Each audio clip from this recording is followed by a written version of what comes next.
안녕하세요. 권현진입니다.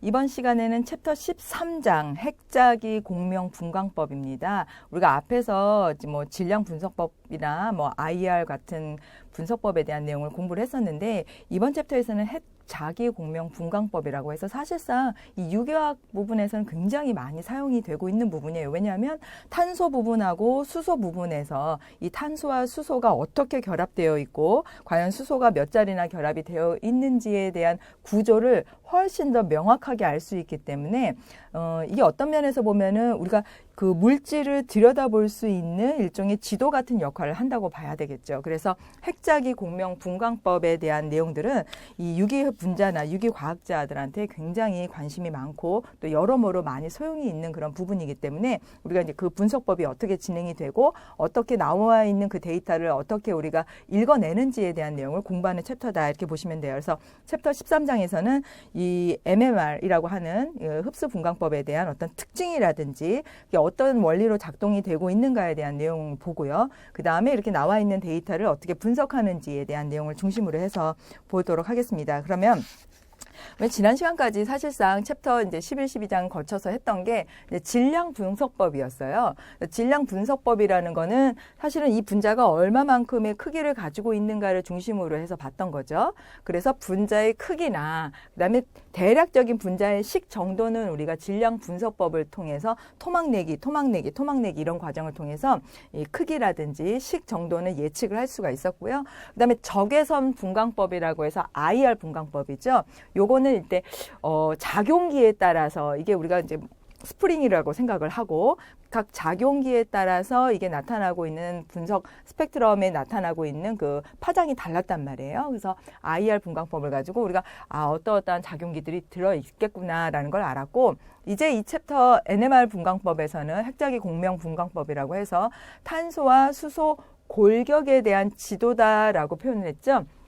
이 탄소에 수소가 몇 개 붙어 있느냐, 그 주변에 있는 탄소에는 과연 수소가 몇 개가 붙어 있겠느냐라는 식으로 또 여기 있는 탄소에 붙어 있는 수소와 또 여기 어떤 작용기들이 들어있겠느냐, 전기음성도가 큰 애가 들어있느냐 아니냐에 따라서 굉장히 디테일하게 스펙트럼이 나타나요. 그러니까 우리한테는 선명하고 좋은 정보를 주겠죠. 그래서 NMR 분광법에 대해서 우리가 이제 공부를 해볼 건데 여러분들 교재에 보면은 이렇게 그림이 나와 있을 거예요. 요 표시는 뭐냐면 이제 전자들도 스핀을 갖고 돌고 있다라고 보는 거예요. 그래서 자기가 무작위하게 마구잡이로 스핀을 갖고 돌고 있겠죠. 지금 이 상황은 외부에서 우리가 자기장을 주기 전의 모양이라고 보시면 돼요. 그러니까 외부의 영향을 하나도 받지 않고 자기가 돌고 있는 대로 그냥 스핀이 돌고 있는 것이다. 그래서 보면은 스핀이 이렇게 궤도를 가지고 이렇게 돌고 있다는 거죠. 그런데 이거를 우리가 외부에서 주고 있는 자기장이다라는 표현으로 B0라는 표현으로 아래첨자 0으로 이렇게 표현을 해주고요.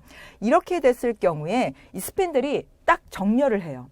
그래서 위로 도는 스핀도 있고 이렇게 아래로 도는 스핀도 있겠죠. 그러면 이게 이제 에너지 그래프로 우리가 표현을 해서 봤을 때 요거는 교재에 없는 거니까 여러분들이 하나 표시를 해 두는 것도 괜찮을 거예요.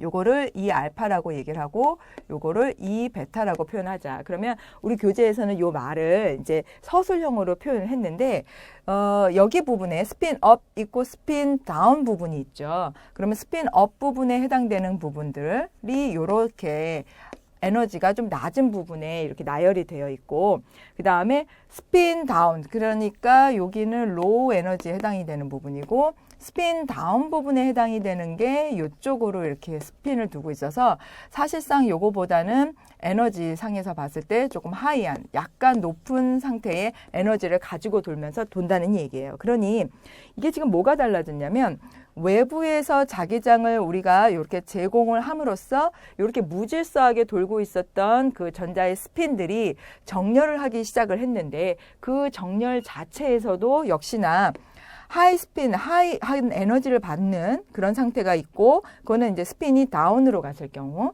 그다음에 스핀이 이렇게 업 상태로 갔을 경우에는 요거보다는 에너지가 조금 낮은 상태가 된다. 그렇게 되면은 이 둘 사이에 에너지 갭이 생기죠. 약간의 에너지. 그거를 우리가 델타 E라고 이렇게 표현을 해줍니다. 그래서 스핀하고 스핀 스플릿이 이게 점점 증가하게 되면 이러한 내용들이 우리가 외부에서 자기장을 어떻게 제공을 하느냐에 따라서 이 스핀하고 스핀 사이의 에너지가 점점 더 차이가 나게 돼요.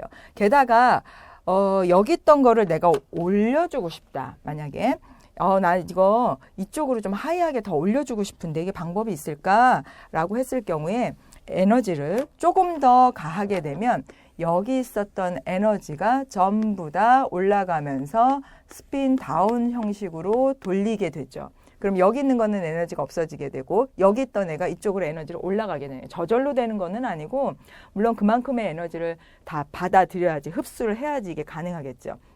그래서 전부 다 여기 이제 스핀업으로 있었던 요 레벨을 에너지 레벨을 올려주면서 스핀 다운 형태로 요거를 돌려주게 된다. 그럴 때 그만큼에 해당되는 에너지가 차이가 나겠죠. 그러면 여기에서 이만큼의 차이가 나는 에너지를 다시 어떻게 하려고 하겠어요? 에너지를 바깥으로 방출하려고 하겠죠. 에너지를 내보내려고 하다 보니까 거기에서 나오는 것만큼의 파장이 나오게 돼요. 그래서 이걸 우리가 RF라고 표현을 하고 있는데 라디오 파장이다라고 여러분들 그냥 보시면 돼요. 그래서 앞으로 RF라는 표현을 많이 사용을 하게 될 겁니다. 자, 그러면 사실상 우리가 이러한 형태의 에너지 외부 자기장을 이용해서 에너지를 이렇게 차이가 나는 델타 E만큼의 차이가 나는 것들을 받고 거기에서 우리 교재에서 여러분들 표현을 그대로 보면 스핀 젖혀짐이라는 표현을 하고 있어요. 무슨 얘기냐면 에너지 흡수를 하게 되면 스핀이 업 방향으로 있던 애가 에너지 흡수로 올라가면서 스핀 다운으로 내려가게 되겠죠. 그러니까 스핀 모양의 방향 자체가 달라지게 되는 거예요. 이런 거를 우리가 스핀 젖혀짐이다 라고 표현을 하고 있어요. 이렇게 유기화학은 새로운 용어 같은 게 나오니까 일종의 하나의 영어로 보면 단어, 새로운 단어라고 보시면 돼요. 그래서 새로운 용어가 나올 때마다 이거는 여러분들이 적어놓고 또 이해를 해야 되겠죠. 자, 이렇게 되면 여기 이와 같은 그림으로 연결이 됩니다. 앞에서 제가 표현했던 이 에너지 다이어그램을 한번 잘 생각을 해보면서 외부에 자기장을 주게 됐다는 얘기예요. 그러면 핵스핀 상태의 에너지 차이라는 게 델타 E 차이라는 거 아까 그림에서 그렸던 걸로 표현했었죠. 업스핀이 있었고 다운스핀이 있었고 그게 바로 델타 E에 해당이 되는 부분이에요. 그런데 이거는 외부 자기장이 얼마만큼 에너지를 가해 주느냐에 따라서 스핀 스플릿이 일어나는 정도가 이렇게 점점 더 차이가 난다는 얘기죠. 그러니까 외부에서 주고 있는 자기장의 세기를 제가 이제 조금만 줬을 경우에는 요것만큼에 해당되는 스핀 그 갭이 생기는 거예요. 여기에서 여기까지. 그러니까 하나는 업스핀, 하나는 다운스핀이 있었고 업스핀이 지금 에너지가 낮은 상태고 다운스핀이 에너지가 높은 상태에서 이 에너지 스플릿이 일어났는데 그 갭이 요 정도의 차이가 난다면 내가 외부에서 자기장을 많이 점점 더 세게 줬을 경우에 얘네들의 분리가 이렇게 점점 더 커지게 나타난다는 거죠. 그죠? 그래서 우리가 델타 E의 차이를 Hν 외부에서 우리가 얼마만큼의 에너지를 제공해 주느냐에 따라서 진동수라든지 에너지 흡수에 따른 스핀 에너지를 볼 수가 있어요. 자, 이때 진동수는 U라고 하는 거 우리 앞에서 다 했던 것들이고 일반학에서도 나오는 얘기죠. 에너지 흡수에 의해서 핵의 낮은 스핀, 아까 우리가 에너지 다이어그램 그리면서 여기 스핀이 업 하는 데가 있고 스핀 다운 되는 데가 있었는데 스핀 업 부분에 해당되는 게 낮은 스핀이라고 그랬어요. 얘가 이렇게 올라가게 되면 높은 스핀 상태로 전이가 된다. 저절로 이렇게 뚝 올라가는 게 아니고 얘가 뒤집혀져서 올라가기 때문에 스핀 젖혀짐이다라고 얘기했고요. 그 용어로 보면 스핀 플립이라고 얘기해요. 링 플립 하듯이 스핀도 이렇게 플립이 가능하다. 그런 얘기고요. 스핀 상태 A에서 조 A 상태에서는 지금 현재 어떤 상황이냐. 아까 우리가 처음 그림에서 봤던 것처럼 이렇게 스핀이 제자리로 뭐 정신 차리고 도는 게 아니고 막 무질서하게 돌고 있는 그런 상황이에요. 그러니까 여기가 A 부분, 외부 자기장을 주지 않은 부분이다. 점점 자기장의 세기가 커진다라고 해서 그래프를 일단 여러분들이 해석을 하실 수 있어야 되겠죠. 여기는 이제 그러한 얘기를 하고 있습니다. 무질서한 상태에서 자기장의 세기와 스핀의 관계, 스핀 업다운의 스플릿의 관계에 대한 얘기를 하고 있어요. 자, 그래서 B에서는 요 그림이죠. 외부 자기장에 의해서 서로 다른 에너지를 갖게 된다. 스핀업과 스핀다운이 서로 각각 다른 에너지를 갖기 때문에 그것만큼의 차이를 우리가 델타 E로 계산할 수가 있다. 그래서 여기 뉴를 우리가 H는 플랑크 상수고요. 그 다음에 뉴 진동수를 얼마만큼 진동을 해서 내가 줄 수가 있겠죠. 그러니까 제가 조작을 해서 이거는 할 수가 있겠죠. 진동수를 줬을 때 거기에만큼의 델타 E가 나오게 되는데 델타 E 값이 요와 같은 값을 갖게 된다. 외부 자기장이 점점 더 커지면 스핀 상태에서의 에너지 차이는 점점 더 커지게 된다라는 내용이 이 첫 번째 그림에서 저희한테 주는 레슨이에요. 단순한 그림인 듯 하지만 사실은 여러 개의 정보가 많이 들어있기 때문에 이 그래프 해석을 잘 하는 거 이게 중요하다 이렇게 볼 수 있고요. 또 하나는 우리가 현재 몇몇 가지 핵종들에 따라서 NMR의 거동을 우리가 확인을 해볼 수가 있어요. 여기 자료에 보면 일단은 수소, 그 다음에 탄소, 또 다른 수소, 뭐 질소, 얘네들은 안 된다는 거예요. 그러면 이것들의 가장 큰 차이점, 우리가 지금 보통 보고 있는 것은 일반적인 요 수소 1과 탄소 13에 해당되는 요 부분들에 가지고 읽어요. 데이터를 많이 이용을 합니다. 그래서 더 많이 이용하는 거는 수소 1에 해당되는 부분이고요. 그래서 이런 것들은 어떤 특징이 있냐면 일단 홀수계, 짝수가 아니고 홀수계의 양성자를 가지고 있거나 그래서 홀수계의 양성자를 가지고 있는 수소 같은 경우 또는 홀수계의 중성자를 가지고 있는 그런 화학종의 경우, 입자의 경우 저런 식의 나타날 때는 우리가 자기성의 비자기성이 아닌 자기적인 성질을 가지고 있어서 NMR 분석을 하는데 도움이 된다. 그러한 화학종들을 우리가 뽑아봤더니 수소, 그다음 1, 탄소 13에 해당되는 거, 수소 2에 해당되는 거, 요거는 이제 중성자가 하나가 있는 거죠. 그 다음에 질소 14에 해당되는 거, 이건 양성자가 7개가 되니까 홀수가 되는 거죠. 이런 식으로 플로르나 인 같은 화학종들은 우리가 자기적인 성질을 보이는 그런 특징들이 있다. 만약에 여러분들이 이걸 섞어놓고 봤었을 때 되는 애와 안 되는 애를 판단할 수 있는 방법은 홀수예요. 홀수. 이게 키워드예요. 그래서 홀수계에 양성자가 있느냐, 홀수계에 중성자가 있느냐에 따라서 이것들이 자기적으로 성질을 가지고 자기적인 성질을 가지고 있느냐 아니냐, NMR 분석법으로 내가 활용이 가능하냐 아니냐를 찾아볼 수가 있다는 거죠. 그래서 요 첫 번째 내용은 요거는 이제 여러분들 막 하나하나 다 외우려고 하지 말고요. 아까 그 팁을 가지고 중심으로 해서 보면 된다. 주로 많이 사용하는 거는 이제 이 챕터에서는 수소와 탄소 13에 해당되는 거고 가장 많이 볼 거는 수소 1에 해당되는 부분이다. 이렇게 보시면 돼요. 그래서 챕터 2에 보면 13-2에 NMR 흡수의 특징에 대한 얘기가 이제 나옵니다. NMR이 어떻게 구성되는지에 대한 이야기를 먼저 했으면 이제 NMR 흡수가 이게 어떤 특징을 갖고 있느냐에 대한 이제 특징들이 나와요. 여기서 이제 뭐 요와 같은 공식 같이 이렇게 나오게 됐는데 이렇게 생각을 해보시면 돼요. 이제 스핀을 가지고 요게 이제 핵을 중심으로 해서 전자가 이렇게 스핀을 가지고 예를 들어서 이렇게 돌고 있다라고 했을 때 여기에 외부에 자기장이 하나도 없을 경우에는 아무런 영향을 안 받아서 이게 막 무질서하게 마구잡이로 돌고 있었죠. 이런 식으로 자기 마음이에요. 돌고 있는 게. 자, 그런데 내가 외부에서 자기장을 딱 주기 시작하면은 이것들이 업스핀, 다운스핀 이런 식으로 정렬이 탁 된다는 얘기예요. 자, 이렇게 정렬이 될 때 외부에서 준 자기장 이거를 이제 B0라고 표현을 했고 요 자기장의 세기에 따라서 이게 달라진다라고 얘기를 했는데 실제로 내가 자기장을 줘서 자기장 100% 내가 여기 100의 힘을 줬을 때 이게 100의 힘으로 드러나는 게 아니고 사실상 내 앞에 보여지는 거는 여기서는 지금 유효라는 표현을 썼네요. 그죠? 그래서 여기 이제 얼마만큼의 유효한 에너지를 보여주느냐의 차이예요.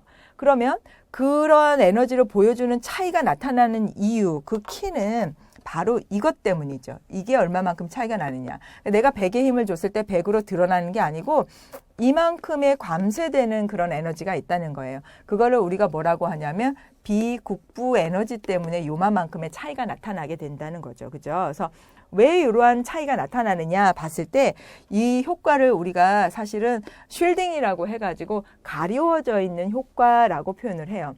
덜 가려져 있는 애가 있고 더 가려져 있는 애가 있어요. 그 덜 가려지고 더 가려져 있는 거는 얘의 환경에 따라서 굉장히 달라진다는 거죠. 그래서 우리가 지금부터 볼 거는 덜 가려진 애와 더 가려진 애를 가려놓는 거예요. 누굴까? 이럴 때 내가 스핀 상태에서 만약에 덜 가려지게 되게 되면은 그만큼 처음에 제공했던 외부 자기장하고의 차이가 별반 없겠죠. 이렇게 쉴딩이 덜 되어 있는 상태에서는 우리가 자기장에서 조금 있다가 이제 스펙트럼 그래프로 보겠지만 여기는 가려져 있는 효과가 가려짐이 좀 덜한 상태예요. 그럴 경우에는 쉴딩이 덜 되어 있는 상황이 되겠죠. 그래서 이 경우에는 업필드에서 그 업필드 자기장에서 요와 같은 스펙트럼의 피크가 나타나게 되고요. 많이 가려져 있게 되는 경우에는 이 반대쪽에서 스핀이 더 많이 그 스펙트럼의 표현이 더 많이 나타나게 된다. 요 두 가지를 일단 머릿속에 보고 그래서 요와 같은 마치 공식처럼 전체 우리가 초기에 제공해 준 외부 자기장은 사실상 알짜 인력에 의해서 나타난 그 유효 자기장으로 드러나게 되는데 그 유효 자기장이라는 거는 외부에서 준 자기장에서 국부적인 자기장의 차이를 뺀 그 나머지 값이 된다는 거고 그 국부 자기장의 효과라는 건 사실상 이 전자의 환경에 따라서 달라진다는 거고 그 전자가 얼마만큼 많이 가려져 있느냐 덜 가려져 있느냐에 따라서 굉장히 다르게 표현이 된다는 거죠. 그래서 이러한 효과 때문에 사실은 우리가 그 NMR 스펙트럼의 의미를 찾을 수가 있는 거예요. 자, 그러면 여기 이제 우리가 NMR 스펙트럼 분석을 한번 들어가 봐야 되겠죠? 여기서 이게 지금 수소 2라고 탄소 13에 관련된 그 NMR 스펙트럼인데 얘네들 같은 경우에는 각각 다른 스펙트럼에서 기록을 할 수가 있어요. 그래서 우리가 앞에서 우리가 표를 봤었을 때 자기적인 성질을 가지고 있는 것들이 뭐 수소 1도 되고 수소 2도 되고 질소도 되고 그다음에 탄소 13도 되고 등등등의 화학종들이 나왔잖아요. 그 중에서 이제 수소하고 탄소 13을 가지고 우리가 보겠다는 건데 지금 여기 표 A에 해당되는 거는 수소 1에 해당이 되는 거고요. 그 다음에 B에 해당이 되는 그래프는 탄소 13에 해당되는 요 그래프 피크를 보여주는 거예요. 그래서 요 그래프 중심에서 우리가 봤을 때 일단 여기는 수소를 보여주고 있고 여기는 탄소에 대한 지도를 보여주고 있는 거죠. 그래서 일단 스펙트럼을 우리가 그 분석을 하는 데 있어서 가장 기준점이 누구냐면 이 TMS에 해당되는 부분이에요. 그래서 TMS가 어떤 애인가 이제 기준이라는 애를 봐야 되는데 요거는 규소를 중심으로 해서 메틸기가 다 이렇게 붙어 있는 거죠. 그러니까 메틸기 이렇게 붙어 있으면 요거는 굉장히 안정함. 그러니까 규소 자체가 탄소족에 들어있는 애죠. 그 분자량도 큰 애가 되고 그리고 바깥에 전자가 하나씩 있었던 애가 메틸기하고 이렇게 결합을 하게 되면서 요와 같은 이제 거대 분자를 만들게 되고 상당히 안정된 분자를 만들고 있어요. CCF4 여러분들 다이아마탄소 알죠? CCF4도 굉장히 안정된 그런 분자 모양을 하고 있잖아요. 근데 얘는 이제 그거보다도 분자가 더 크고 그다음에 또 메틸기로 이렇게 결합을 하고 있기 때문에 외부에 무슨 비공유 전자쌍이 있지 않고 뭐 해서 굉장히 안정되고 화학종이 굉장히 큰 분자량이 큰 그런 종류다. 이걸 우리가 TMS라고 해서 거의 기준점으로 잡고 사용을 하고 있어요. 얘가 기준점이 되는 이유가 뭐냐면 첫 번째 요 TMS 같은 경우에는 일단은 굉장히 반응성 자체가 없다고 볼 수 있어요. 그래서 반응성이 거의 없는 그 다음에 두 번째는 요거는 시그널 자체가 굉장히 스트롱하게 그러니까 시그널이 약해서 잘 안 보이거나 긴가민가 하는 요런 잔류 스펙트럼에 나타나는 요런 시그널이 아니고 굉장히 스펙트럼 자체에서 스트롱한 그런 시그널을 보여주고 있고요. 그 다음에 또 하나의 특징은 이게 아주 많이 가려져 있기 때문에, 그래서 이거를 highly shielded라고 얘기를 해요. 그래서 아주 많이 잘 가려져 있기 때문에 다른 스펙트럼에서 나타나는 피크들하고 헷갈리거나 내가 구별을 못할 일이 없다는 얘기죠. 자, 그래서 이런 것들은 아주 좋은 기준점이 된다. 그래서 요거를 기준점으로 해서 다른 스펙트럼의 분석을 사용하는데 우리가 TMS를 사용한다라는 걸 하나 봐야 되고요. 자, 이제 우리가 스펙트럼 분석으로 한번 들어가 보죠. 여기 수소에 대한 이야기를 하고 있다고 얘기를 했어요. 그런데 수소에 대한 피크가 지금 종류가 두 가지가 나타나고 있다는 거죠. 요 피크하고 요 피크가 각각 다른 위치에 나타났다. 이게 둘 다 수소는 수소인데 다른 수소라는 걸 얘기를 해줘요. 그래서 지금 보면 이쪽은 상대적으로 얘에 비해서 많이 내려가 있는 형태를 보이고 있죠. 그러면 요 내려가 있는 형태에 해당이 되는 애가 바로 이 수소에 해당이 되는, 여기 메틸기에 들어있는 수소에 해당이 되는 거고, 여기 같이 그 보라색처럼 보여있는 요 스펙트럼은 이쪽에 있는 거에 해당이 되는 거예요. 그래서 지금 나는 같은 수소라고 그동안 봐왔지만 수소가 어디에 위치하느냐에 따라서 지금 NMR 스펙트럼 같은 경우에는 확실하게 구별을 해준다. 그럼 얘는 비교적 COO라는 에스터기에 나타나 있는 이 산소, 즉 전기 음성도가 좀 큰 산소 쪽에 붙어 있는 메틸기 같은 경우에는 상대적으로 낮은 쪽에서 피크를 보이고 있었고요. 그 다음에 요거는 COO지만 얘는 산소가 아닌 탄소에 붙어있는 메틸기예요. 그렇게 탄소에 붙어있는 메틸기 같은 경우에는 시그널이 얘보다는 상대적으로 높은 쪽에 나타난다. 고로 두 가지가 같은 수소이지만 각각 환경은 다르다라는 것을 이 피크 안에서 보여주고 있고, 그 환경이라는 거는 두 가지 종류의 차이를 나타낸다는 거죠. 그런 의미에서 볼 때 이거는 지금 탄소에 대한 내용을 보여주고 있고, 탄소가 지금 세 가지의 종류의 피크를 보여주고 있잖아요. 이렇게 세 가지라는 거는 같은 탄소지만 이 탄소의 위치는, 환경은 세 가지 종류로 나타날 수가 있다는 얘기예요. 우리가 대충 여기에서 했던 내용을 적용을 해서 본다고 하면 이쪽은 전기 음성도적인 어떤 주변 환경이 거의 없다라고 볼 수 있고요. 이쪽은 상당히 전기 음성도적인 환경이 있다, 노출되어 있다라고 봐야 될 거예요. 그래서 C 같은 경우에는 C가 지금 여기 탄소가 세 가지 종류가 있죠. 근데 전기 음성도적으로 가장 많이 노출되어 있는 탄소가 바로 이 탄소예요.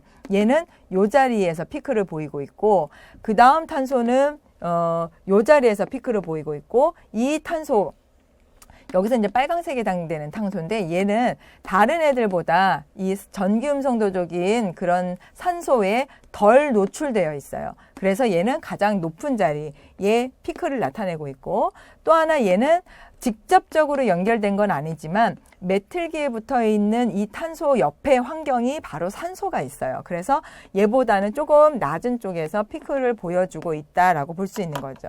그래서 이렇게 NMR 분석 같은 경우에는 상당히 얘의 종류, 똑같은 탄소나 산소로 내가 보지 않고 얼마만큼 디테일하게 볼 수 있는가가 이 NMR의 특징이다라고 볼 수 있어요.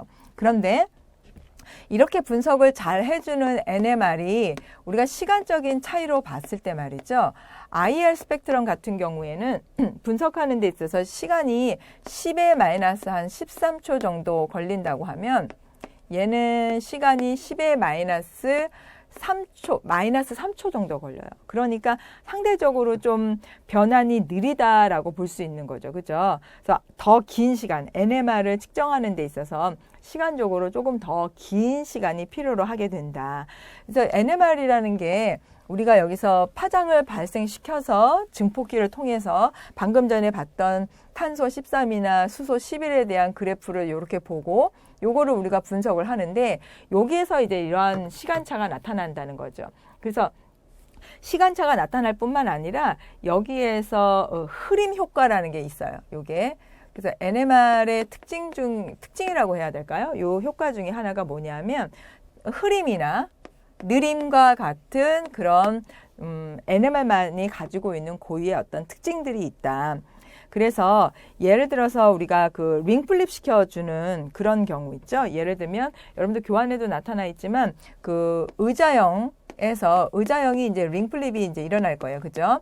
그래서 링플립이 나타났을 경우에 여기에 붙어 있었던 수소들이 이 밑으로 내려오게 되면서 이와 같은 또 다른 링플립이 생기게 될 때 요렇게 수소가 내려오게 되잖아요. 자리 바꿈을 하게 될 때. 이렇게 되면은 신호의 흐름이라든지 또 흐름이 나타나고 있는 이 신호가 흐려지게 되는 그런 흐름의 효과에 의해서 나타나는 온도나 우리가 속도를 알게 되면 요것들의 고리 반전에 나타나는데 필요한 활성화 에너지가 얼마 정도가 나올 것이다 라는 것을 계산을 할 수가 있다. 이렇게 보면 되고요. 자, 이렇게 해서 우리가 대략적인 NMR 스펙트럼 분석 과정과 그 다음에 이 장치의 성특징들에 대해서 그리고 스펙트럼 분석에 대해서 봤어요. 이게 지금 제가 방금 전에 그렸던 내용인데 요게 활성화 에너지라는 게 45kJ/몰이라고 해서 이 흐름이 나타나고 있는 그 온도를 우리가 측정을 해보면 이 NMR 1에서 수소 1에서 25도씨에서의 봉우리가 나타나고 마이너스 90도씨에서는 두 개의 봉우리가 나타난다. 그래서 각 온도에 따라서 온도와 속도를 알면 고리 반전에 필요한 활성화 에너지를 내가 계산을 할 수가 있다는 거죠. 이제 그 부분에 대한 얘기가 여기 나와 있었고요. 그 다음에 우리가 또 해볼 거는 챕터 3에 시작되는 거 13-3에 화학적 이동이라는 표현이 나와 있어요. 앞에서 우리가 그래프 설명할 때 요 화학적 이동에 대한 얘기는 없이 여기는 피크가 2개 나타나요, 3개 나타나요. 그리고 이쪽 낮은 자리에 있어요, 높은 자리에 있어요에 대한 얘기만 했었죠. 이제는 우리가 그 화학적 이동에 관련된 얘기와 그 다음에 아까 다운필드, 그 다음에 업필드에 대한 얘기를 했었는데, 그러한 얘기를 한번 이제 용어가 이제 들어가서 그래프에 대한 조금 더 디테일한, 여기를 우리가 높은 장이라고 얘기를 했어요. 그래서, 오른쪽 부분으로 갈수록 높은 장 또는 업필드 부분이라고 표현을 해줘요. 그 다음에 왼쪽 부분으로 갈수록 여기는 다운필드라고 해서 낮은 장이라고 표현을 해줘요. 그러니까 상대적으로 이걸 비교를 했고, 그 다음에 여기를 0으로 잡은 이유가 아까 TMS 기준 봉우리가 항상 있었기 때문에 얘를 중심으로 해서 우리가 보겠다는 거죠. 그 다음에 높은 장 쪽, 낮은 장 쪽에서 우리가 볼 거는, 기준으로 해서 볼 거는 낮은 장은 벗겨짐 효과가 있다는 거. 그래서 많이 벗겨져 있는 그런 상태이고, 높은 장에 해당이 되는 부분들은 쉴드에 많이 가려져 있는 형태예요. 이 자기장이 스핀을 도는 데 있어서 많이 쉴딩이 되어 있는 상태다. 예를 들어 볼게요. 여기에 알킬기 아니면 메틀기가 이렇게 있는 상태하고, 자, 그 다음에 여기는 수소가 이렇게 붙어 있는 상태하고, 이런 상황을 우리가 여러분들이 한번 보는 거예요. 그러면 똑같은 외부 자기장을 내가 양쪽에다가 주었을 경우에 이쪽에는 수소가 지금 9개의 수소가 있어서 전자의 영향을 받을 거고요. 9개의 수소가 있는 거죠. 그 다음에 여기는 수소가 3개밖에 없어요. 저쪽에는 9개의 수소가 있는 상태에서. 자, 그러면은 이쪽에는 상당히 전자 밀도 자체가 여기 9개의 수소 똑같이, 이쪽은 전자 밀도 자체가 굉장히 큰 편이고, 이쪽은 상대적으로 수소의 개수가 적어지면서 전자 밀도 자체가 상대적으로 작은 편에 해당이 된다고 볼 수가 있겠어요. 그죠? 그리고 이쪽에서는 내가 같은 자기장을 쐬어줬지만 이쪽은 이 수소 자체의 전자 밀도가 많이 높아지면서 더 상대적으로 국부 에너지가 많아져요. 아까 우리가 그랬었죠? 전체 에너지를 봤을 때 여기가 유효한 에너지로 보면 여기는 B 처음에 준 자기장의 세기에서 국부 자기장의 세기를 빼주는 역할을 한다라고 했는데, 이 국부 자기장에 해당이 되는 부분이 여기가 굉장히 커지게 되는 거죠. 그러면 실질적인 알자, 즉 유효 자기장에 해당되는 부분은 상당히 작아지게 된다라고 볼 수가 있어요. 그래서 상대적으로 보면은 요거는 굉장히 좀 작아지고 있는 그런 에너지를 보일 수가 있다. 그 말은 무슨 뜻이냐면, 내가 에너지, 즉 외부의 자기장을 더 많이 주어야만 하는 그런 업필드 상태에서 요게 나타날 수 있다라고 보는 거고, 요거는 가려져 있는 게 좀 절하기 때문에 다운필드 부분에서 나타날 수 있는 그런 부분이다라고 요렇게 분석을 우리가 한다는 거죠. 스펙트럼 분석을 했을 때. 그래서 여기서 기준 봉오를 중심으로 해서 많이 가려져 있느냐, 높은 장이냐, 낮은 장이냐, 벗겨져 있느냐, 이게 오픈되어 있느냐를 가지고 판단을 하겠다는 얘기예요. 그래서 앞에 봤던 그 공식같이 나와 있는 유효 자기장과 모든 관계들을 같이 다 봐야 된다. 자, 그 다음에 여기서는 화학적 이동에 대한 표현을 하고 있어요. 그러니까 핵이 흡수를 해서 흡수를 일으키는 그 위치가 어디가 되겠느냐, 요거를 이제 화학적 이동이다라고 표현을 하고 있는데, 이때 이 화학적 이동이 제로가 되는 부분이 있어요. 그게 바로 TMS에 해당이 되는 부분이죠. 얘를 중심으로 해서 우리가 관찰된 화학적 이동을 그 다음에 분광기의 진동수로 나눠주면 그게 이제 화학적 이동에 해당되는 부분이고, 스펙트럼에서 이 각각의 자리에 피크로 나타나고 있는 그런 부분이 된다. 그래서 이 화학적 이동이 나타나는 자리는 거의 이제 물질 화학 쪽마다 이제 정해져 있다고 보면 돼요. 그래서 얘네들이 이런 자리를 선호하는 이유에 대한 그 규칙들 몇몇 가지는 조금 여러분들이 외워주면 좋겠다.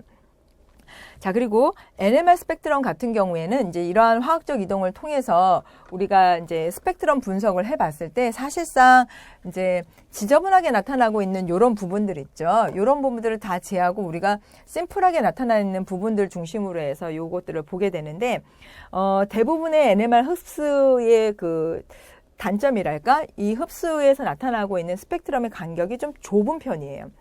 그래서 문제는 뭐냐면 스펙트럼 간격이 좁고 몇몇 가지 물질이 같이 만약에 섞여 있는 상태에서 나타날 때 우연한 기회에 다른 종임에도 불구하고 같은 위치에 나타나서 중첩이 되는 경우가 있다는 거죠. 이게 섞여지는 경우가 있다는 얘기예요. 그래서 서로 다른 신호임에도 불구하고 얘가 괜히 겹쳐져서 나타나고 있기 때문에 그럴 가능성이 굉장히 크기 때문에 이런 것들을 우리가 높은 자기장세기, 높은 장세기, 그 다음에 또 낮은 장세기들을 이용하는 것보다는 서로 다른 NMR 흡수 스펙트럼을 이용을 해서 그래서 더 넓게 분리를 할 수 있어야 된다.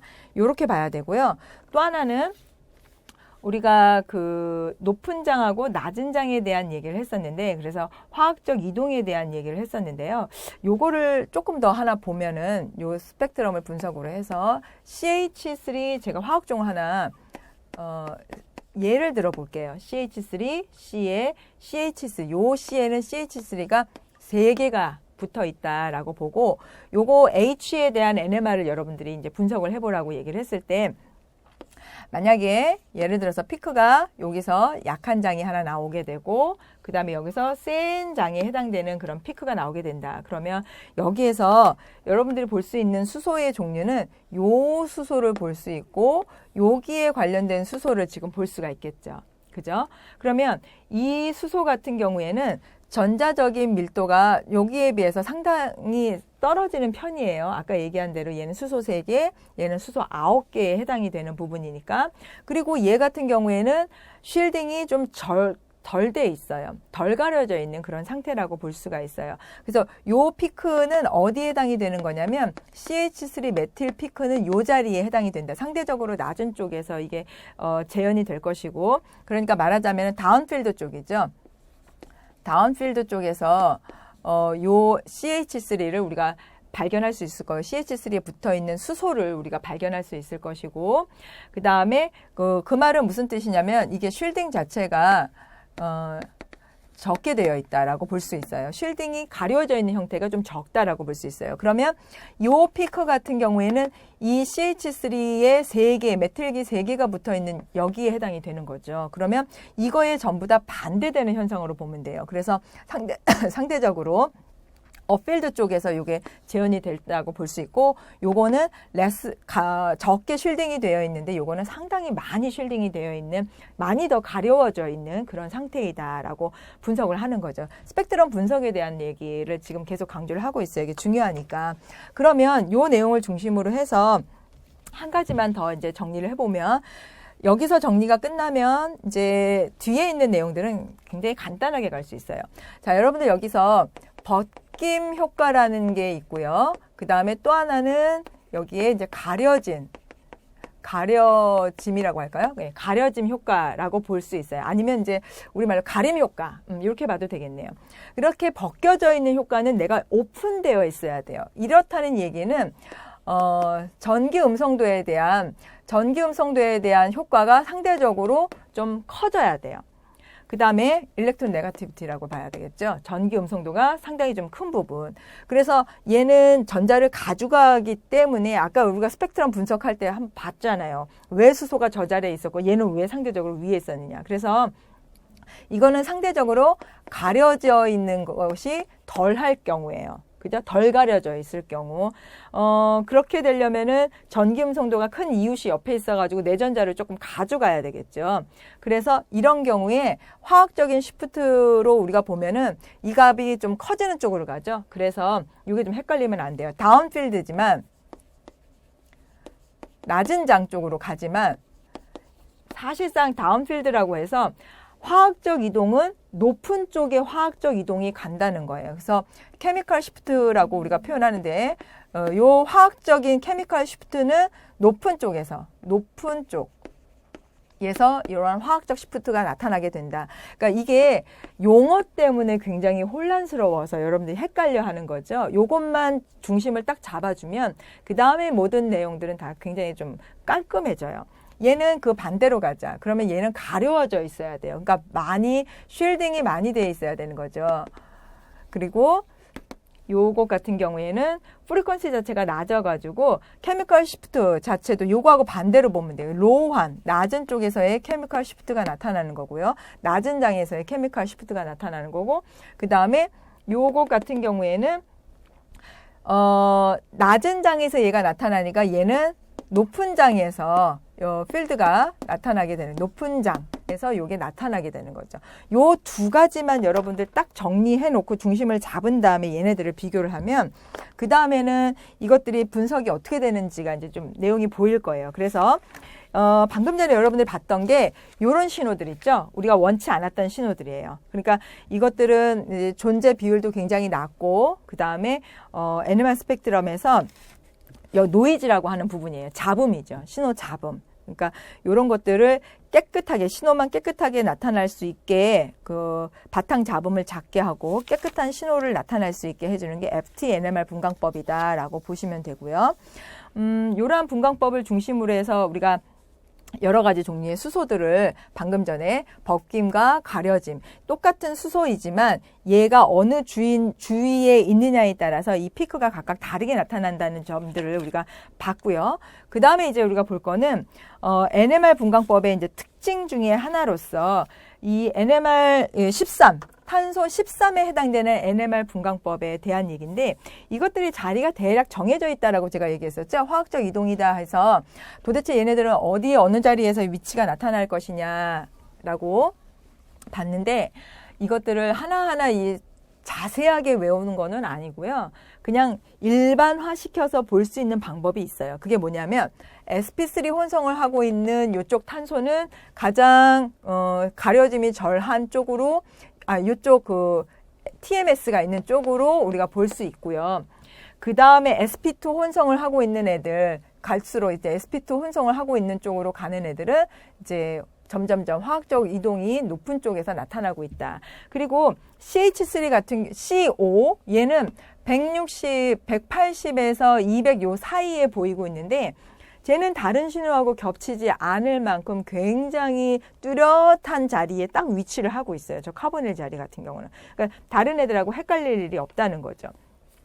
자, 그 다음에 방향족 밑에 여기 붙어 있는 요 방향족이라든지 CN, 그 다음에 CO, 요러한 애들은 이제 그 카보닐 바로 옆에 붙어 있는 그런 sp2 혼성을 하고 있는 애고, 그 다음에 얘는 이제 그 중간에 붙어 있는 애라고 볼 수가 있겠죠. 그래서 이런 식으로 sp3 혼성, sp2 카보닐, 그리고 그 사이에 sp 혼성을 하고 있는 탄소가 저렇게 있겠구나.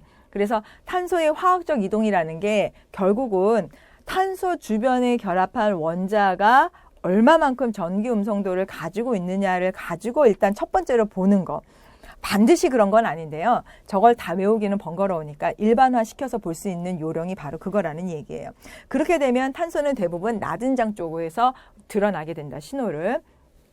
그 다음에 또 하나의 영역은 이제 우리 방금 전에 봤던 것처럼 혼성으로 좀 봐주면 되겠고요. 대략적으로. 그래서 각 혼성 sp3 탄소 같은 경우에는 0에서 90 정도 되는 부분 영역에서 볼 수가 있고, 그러니까 지금 sp 혼성에 대한 부분들, 요 영역에서 sp3 혼성을 볼 수가 있다. 이 얘기가 되는 거고요. sp2 탄소 영역 같은 경우에는 조금 더 내려가서 요 영역에서 볼 수가 있다. 이렇게 각 영역에 따른 이제 분석을 우리가 이제 한번 해볼 거예요.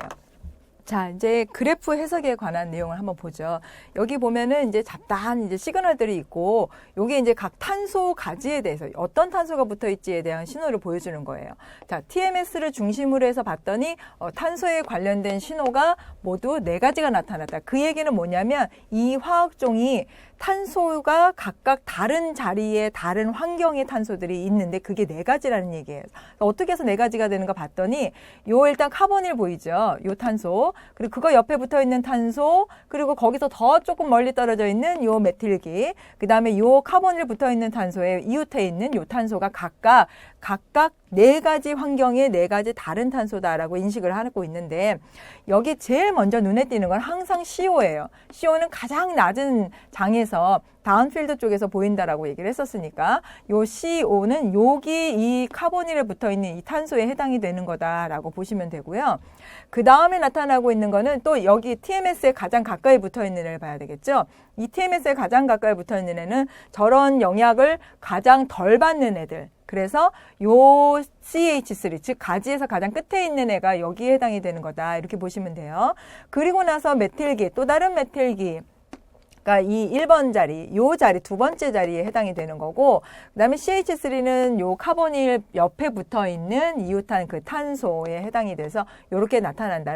그러니 탄소의 개수가 모두 4가지였는데 나타나는 신호도 역시 4가지가 나타났다. 반면에 여기 나타나고 있는 요 시그널을 한번 보면요. 여기는 이제 고리가 하나 있네요. 그리고 총 탄소의 개수를 보니까 하나, 둘, 셋, 넷, 다섯, 여섯, 일곱, 8개의 탄소가 있죠. 근데 지금 신호의 세기를 보면 얘는 빼고 여기 지금 1번, 그 다음에 둘, 셋, 넷, 5, 그리고 6개, 즉 탄소의 신호의 세기는 지금 6개가 나타나고 있는 게 요거와 요거의 가장 큰 차이점이라고 봐야 돼요. 자, 일단 카보닐 요 CO에 붙어 있는 2번 탄소는 이 자리에 나타나고 있죠. 그리고 여기 옹기종기 이렇게 모여 있는 얘네들은 서로 신호가 이제 비슷한 애들인데 이거는 벤젠고리에서 나타나고 있는 신호다라고 보시면 되고요. 그리고 이 카보닐 옆에 붙어 있는 이 메틸기 같은 경우에는 요 1번 자리에서 나타나는 요 신호를 보여줄 수 있어요. 이거 지금 전부 다 탄소에 대한 얘기를 하고 있는 거죠. 자, 그러면 탄소의 위치는 정해졌고 모자라는 2개는 어떻게 채워야 될 것이냐에 대한 문제예요. 여기를 중심으로 해서 지금 탄소가 하나. 그런데 이렇게 봤을 때 이 탄소와 이 자리로 봤을 때 이 탄소는 동일하다는 거죠. 동일한 환경을 가지고 있어요. 이 탄소 역시도 동일한 환경을 가지고 있는 탄소예요. 그렇기 때문에 탄소의 개수로 봐서는 2가지지만 요거는 신호가 하나가 나온다. 얘도 탄소의 개수는 2가지지만 신호가 각각 하나가 나온다. 그래서 여기서 손실된 탄소의 신호 2가지가 더 빠지는 이유가 바로 동일한 위치에 나타나기 때문이다. 그래서 여러분들이 뭘 하나 봐야 되냐면 신호의 세기는 동일한 위치에 있을 경우에는 그 개수가 2개건 뭐 몇 개건 간에 보통 2개겠죠. 상관없이 동일한 신호로 나타난다는 게 여기 이 그래프 스펙트럼 상에서의 하나의 레슨이라고 여러분들 보시면 될 거고요. 자, 그 다음에 여기 지금 보면 요거는 또 다른 신호의 모양을 보여주고 있어요. 그죠? 그래서 지금 방금 전에 우리가 요 파라 위치에 있었던, 왜 파라냐면, 여기 작용기 붙어 있는 애 중심으로 해서 요 옆에 있으면 also, 그 다음에 메타, 그 다음에 파라. 그러니까 이게 파라 위치예요. 얘가 파라 위치로 서로 있는 상태에서 이 탄소와 요거는 우리가 아까 세기 그 화학적 그 이동에서의 봤을 때 가장 밑쪽으로 나타나 있었죠. 요거 하나 탄소, 그 다음에 요 탄소, 그리고 여기 탄소가 모두 6개가 있는데 요 탄소하고 요 탄소가 동일한 탄소이기 때문에 이거는 이제 보일스틱 구조로 나타내 준 거고요. 그래서 실제로 탄소의 개수보다 신호의 세기는 2개가 더 빠지는 듯한 모양을 보인다. 신호 세기가 줄어들었다라는 거는 결과적으로 거꾸로 얘기하면 같은 위치에 있는 탄소가 있다라고 보는 거예요.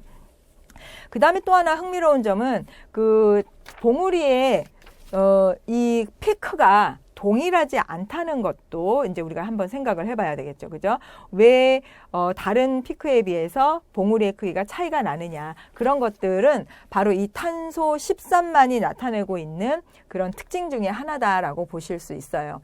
탄소 13에서 우리가 화학적 이동을 한번 예측을 해보자라고 했을 때 이것들은 대략 어느 정도의 위치에 있겠느냐. 그래서 요거를 요렇게 분자식으로 나타나 있거나 또는 간단한 식으로 나타나 있는 거를 여러분들이 간단하게나마 이렇게 구조로 보여주는 게 가장 좋습니다.